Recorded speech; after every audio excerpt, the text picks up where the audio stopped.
આગળ વાત મહેસાણાની કે જ્યાં કડીમાં ચલણી નોટોનો વરસાદ જોવા મળ્યો। કડીના અગોલ ગામમાં લગ્ન પ્રસંગમાં ચલણી નોટોનો વરસાદ। ભાજપના મહિલા સભ્યના ભત્રીજાના વરઘોડોમાં ચલણી નોટો ઉડી। ભાજપ નેતા ઝુલેખા ઇદ્રીશભાઈ ભત્રીજાના લગ્નમાં ચલણી નોટોનો વરસાદ। લોકોએ ધાબે ચડીને ચલણી નોટો ઉડાવી હોવાનો જે આ વિડીયો છે તે પણ સામે આવ્યો। હવામાં ઉડતી નોટો લેવા માટે બાળકો અને યુવાઓએ પડાપડી કરી।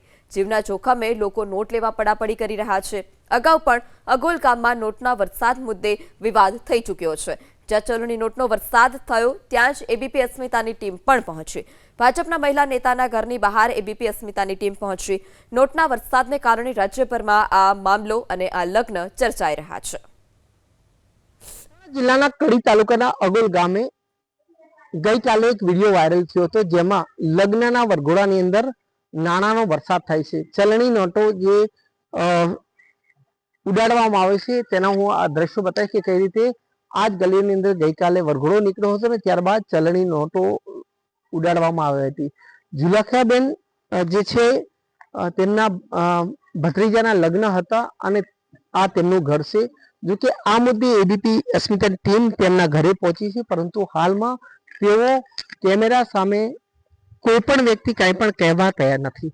દ્રશ્યો જોઈ શકો, હજુ પણ ક્યાંક ને ક્યાંક અહીંયા રસ્તો છે ને ત્યાં ક્યાંક ને ક્યાંક આ રીતે ચલણી નોટો ફાટેલી હાલતમાં પડેલી જોવા મળી છે। આપ જોઈ શકો છો કે જે ચલણી નોટો હજુ પણ અહીંયા ફાટેલી હાલતમાં જોવા મળી રહી છે। આ તેના દ્રશ્યો છે।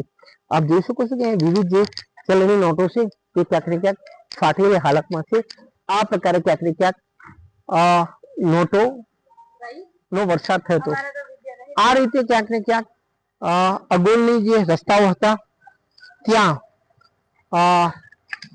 વિડીયો વાયરલ થયો હતો। જો કે આ મુદ્દે જ્યારે પરિવારના સભ્યોને પૂછવામાં આવ્યું તેઓ કેમેરા સામે કાંઈ પણ કહેવા તૈયાર નથી। હારૂન નાગોરી, એબીપી અસ્મિતા, મહેસાણા। મહેસાણા જિલ્લાના કડી તાલુકાના અગોલ ગામે ગઈકાલે લગ્નનો વરઘોડો હતો ને આ લગ્નના વરઘોડાની અંદર ધાબે ચડીને લોકોએ નોટોનો વરસાદ વરસાવ્યો હતો।